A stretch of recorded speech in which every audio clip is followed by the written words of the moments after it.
నిత్య నమ్మకమునకు శాశ్వతమైన ప్రేమకు సూచనగా ఈ యొక్క వెడ్డింగ్ రింగ్ను ప్రభు అయిన యేసయ్య నామములో నీకు ధరింపజేయుచున్నాను.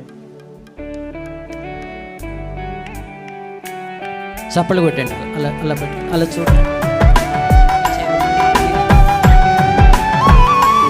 నమ్మకమునకును శాశ్వతమైన ప్రేమకు ప్రేమకును సూచనగా ఈ యొక్క వెడ్డింగ్ రింగ్ను అంకితను నీకు ప్రభు అయిన యేసయ్య పరిశుద్ధ నామములో ధరింపజేయుచున్నాను. చప్పలు కొడదాం అందరూ. నన్ను